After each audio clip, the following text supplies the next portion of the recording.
Y'all, Tia don't know what to do. She over there singing. A part of me wants to leave you alone. A part of me wants for you to come home. She don't know what to do, y'all. She don't know what to do. Torn in between the two. Cause she really wanna be with you. Tia, come here. You at the house, Tia? You at the house? You at the house, Tia? What's up, y'all? It's your girl, Stacy Liz with Baggage at the Door. If you're new to my channel, welcome. My name is Stacy. I post content all about growth and healing. I'm just a girl who loves deep conversations about elevating yourself. In today's video, we are going to talk about 10 reasons why people go back to their ex. We're going to do it through the lens of Tia, but the goal is for us to use her situation to look deep within ourselves to see if we can relate. We're actually going to start with a clip. I want y'all to watch this. You know, I've never dated. That's right. You I've haven't. never dated. Cory was my first. Right. Yes. Everything. I know. Reason number one, plain as day in the clip, y'all. People go back to their ex because sometimes that's all they know. You've been with that person for so long. Y'all got a long history together. Y'all got property together. Y'all credit intertwined. In Tia's case, you've been with them for forever. They're the only person you've ever dated.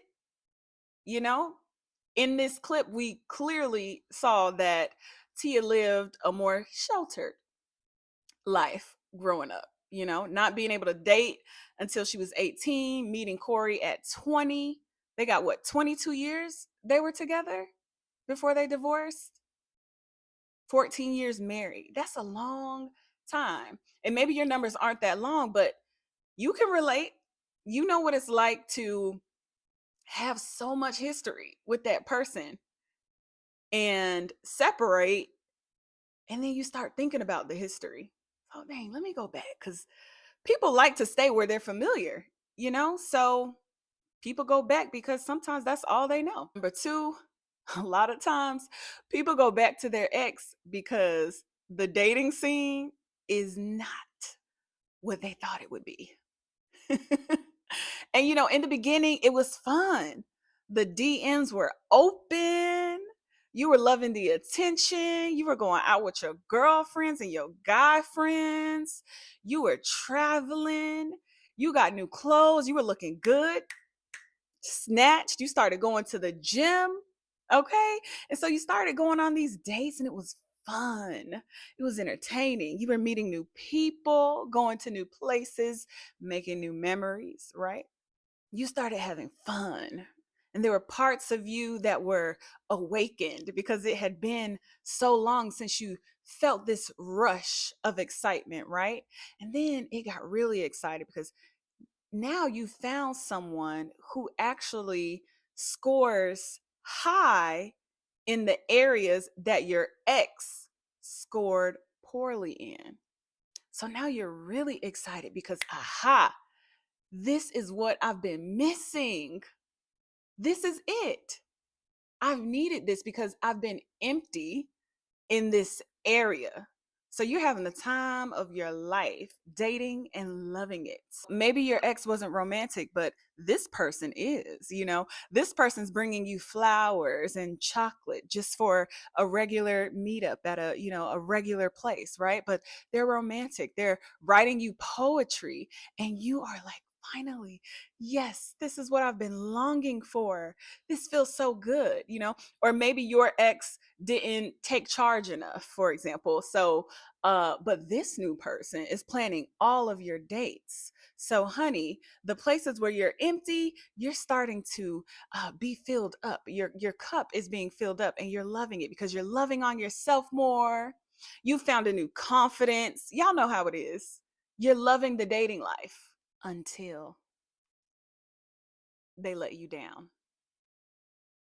See, you've been focusing so much on the areas that they score highly in that your ex didn't, that you forgot to pay attention to the other areas that they score low in. in those areas you never had to worry about with your ex, right? Maybe you never had to worry about loyalty with your ex, but the new guy that had been making you feel so good, all of a sudden you're questioning some of his actions, right? And so now you experience your first little mini heartbreak and you're like, ooh, that stung a little bit. I'm disappointed. I mean, What, I'm you mean like dating? Yeah. How are you meeting people? Okay, I'm going to be very honest Yes. with you. I'm not dating right now. Yeah. Okay. I've taken a break. Yeah. Like I said, I'm in solitude. Yeah, good. I am a part of the celibacy club. Okay. And it has been fantastic. Has it been great? Yes, it's been great. You know, Yeah. just dating myself and Yeah. spending time with myself. Dating isn't fun. These streets aren't loyal. I don't like this anymore. No, it's no longer fun and new.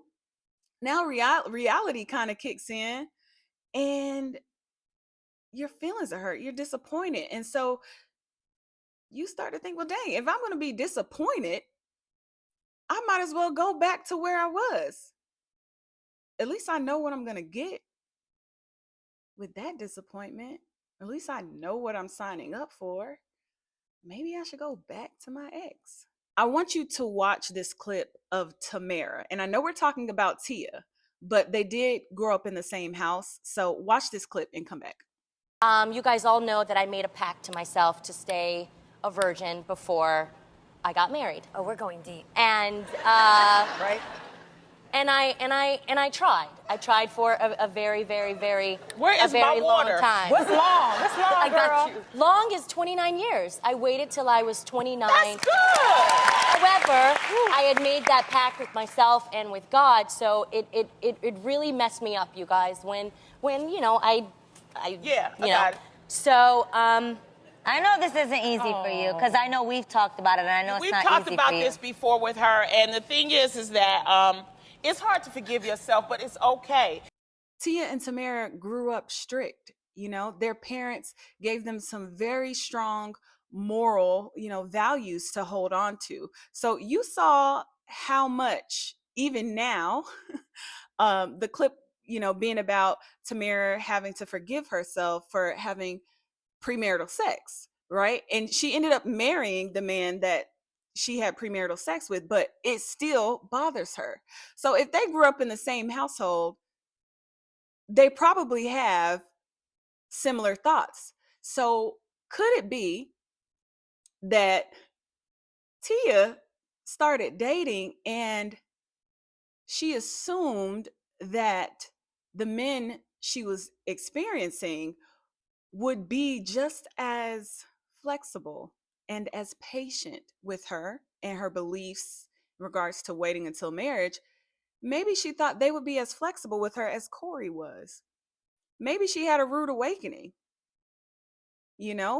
Maybe she just wasn't finding the men with patience and similar morals and values, because Tia waited until she was 25 to have sex. I would not be surprised if Tia struggled with managing her beliefs and the reality of the men that she was dating in regards to her beliefs in waiting and abstaining. Number 3, people go back to their ex because sometimes they just start thinking about the old times. Everything starts reminding you of them. You drive by a restaurant, you're like, oh, that's where our first date was. You drive by a park, you're like, that's where we used to go to hold hands. That's where our first kiss was. Everything reminds you of them. You start cleaning up, you start finding old socks. you pick up the sock from the floor and you're like, God, is this a sign? Is this a sign that we need to get back together? You start praying harder because you're trying to find clarity and stuff. And honey, if you guys share kids together like Tia and Cory, then believe me, it is 10 times harder. It's 10 times harder because now I got to share my kids on the holiday. If that, maybe you're rotating holidays. So now you got to live with the fact that you don't even get to see your babies on every holiday. Or maybe you just miss your kids in general. You feel like you're missing out on their day-to-day smaller activities. Yeah, you're probably co-parenting from home to home, but what about that other percent of time where they're not with you? You miss your babies. Sometimes as moms, you even begin to feel guilty. Like, dang, what kind of mom am I that I'm not with my child 100% of the time? Come on, y'all. Y'all know I get real. So you start thinking, maybe it's just easier if we get back together. At least I'll have more access to my babies. And while we're talking about kids, number 6 is maybe you weren't done having kids. Maybe you want more, right? So you're thinking to yourself, well, I I want another baby. I want another baby, so I might as well have another baby with the person I already procreated with, right? We already know we make beautiful babies, you know? And on top of that, maybe you have a younger child who's asking for a sibling. Maybe they're the only child. Next thing you know, they coming to you saying, mommy, when you gonna bring me a sister? When you gonna bring me a brother, mommy? And your eyes big as day because you you didn't expect that, right? But high key, you always wanted more children. Now your baby's asking you for children. So maybe we should get back together. Maybe we should get back together. We can have a baby and, you know, we could pretend this never happened and just, be a family unit again. Maybe this is a sign. Not to mention, you don't think that Tia looked at Tamara in her happy marriage together with her children every day? You don't think that Tia sees that? Tia's probably like, dang, well, Tamara's still happy, and let me repair my family. Let me repair my family and make things right again. Number 8, see, now you start looking at things from a different angle. Number 8 is you start thinking about the ease of life that you gave up now that you're separated from your ex, right? Because now there's 2 mortgages, right? There's 2 houses and 2 water bills and 2 cable bills and 2 Netflix bills. And you're like, dang, we could really be saving money. I didn't have to worry about paying 100% of the bills. And this economy is shaky. So maybe the smart thing for me to do is go back. That way we can lean on each other through hard times. And not to mention, sometimes he would cook, you know. Maybe he or she cooked sometimes, and that's a benefit. You didn't have to cook on the weekends. So you start thinking about the ease of life. Maybe things really would just be easier for me if we were together. Number 9 is so simple, but yet so valid. Sometimes people go back to their ex because they're bored and lonely, right? The house is too quiet. Stuff went down at work, and you used to call him or her to talk about it on your way home or, on the couch after dinner. And now you don't have that. You're bored. You're bored and you're lonely. Okay? Because now I got to watch this Netflix show without you. All y'all little shows that used to, yeah, where y'all knew better than to watch it without the other person. Now you watching all the episodes. And it was fun at first, but then you realize, oh, we don't have any more shows together. Who can I have a show with? I'm lonely.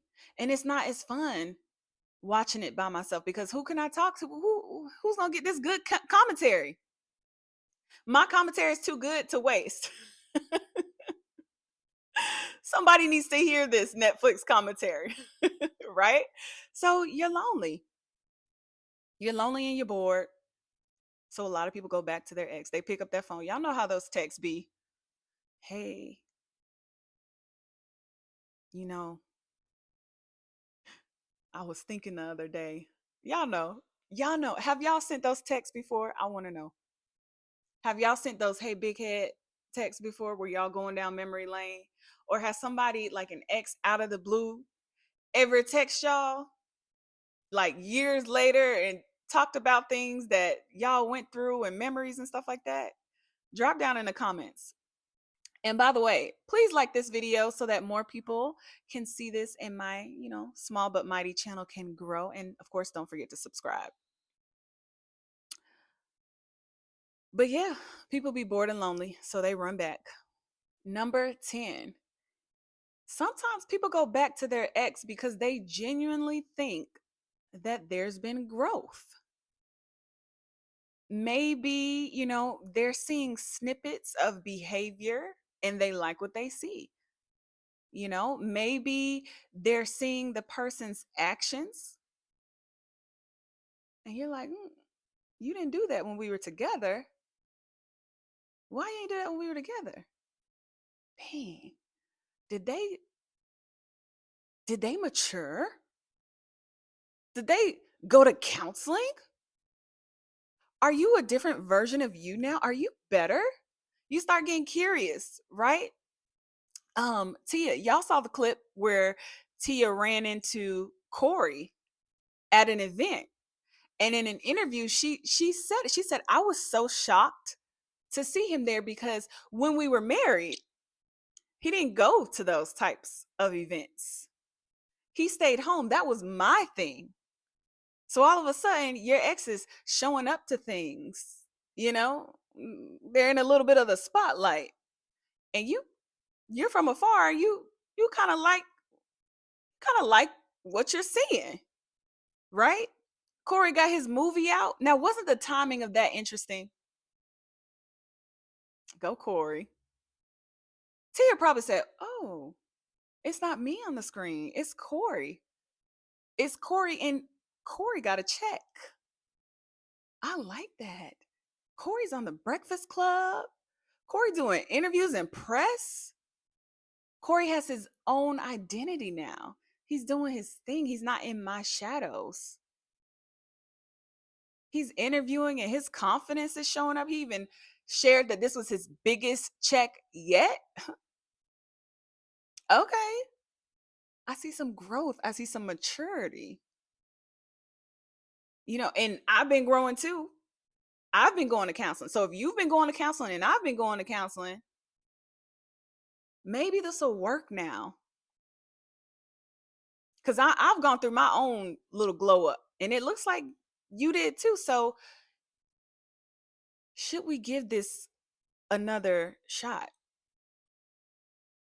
Maybe all we needed was a little break, a little space in between. Maybe we're better for each other now. People go back to their ex because they genuinely think growth has taken place and they have a better shot together now. So I started this tradition where if I dissect someone's life, the least I can do is write them a letter. So I wrote a letter to Tia. There's a 10 out of 10 chance she'll never see it, but I'm going to read it. Dear Tia, I admire the strength and grace you've shown throughout this difficult chapter of your life. Navigating divorce is hard, but to do so in the public eye is incredibly challenging. I can only imagine the pressure you must be under. I'm sure you know the most important thing is for you to do what is right for you and your family. It's easy for others to have opinions, but ultimately, no one else lives in your home or experiences the dynamics between you and Cory but you. Don't let the noise of public opinion drown out your own inner voice. Stay true to yourself and what you know in your heart is best. The public won't be there when you're forced to deal with the realities of your choices. I know you've been through a lot, and I'm sure you've given this immense thought. One question keeps coming to my mind. If nothing else changes, if nothing else improves in your relationship with Cory, will you be okay with your decision to try again? Can you truly live with the status quo? That answer, whatever it may be, is crucial. Tia, stay strong. You are intelligent and beautiful inside and out. Trust your instincts. Focus on your happiness and the well being of your family. Sending you positive energy and wishing you clarity as you navigate this chapter of your life. Sincerely, Stacy Liz, a stranger. If you've made it to the end of this video, thank you. You guys showed me so much love in my last video that I'm just in awe, right? You guys have truly inspired me to keep going and to keep doing videos like these. So thanks for tuning in to this episode, another episode of Bad Chats. Episode 3. Please subscribe, y'all, because a lot of y'all were watching, but you didn't subscribe. So subscribe, like this video, and I will see you in the comments. I want to know, have you ever had to spin the block for an ex? Let me know, and I'll see you in the comments. See you in my next video. Bye. Tia, you back at the house, Tia? You back at the house, Tia? Torn in between the two, 'cause she really want to be with you. Disclaimer, y'all, I don't know these people. But I do know how to speculate. And I do like using other people's situations so that everyone can grow and learn to leave their baggage at the door.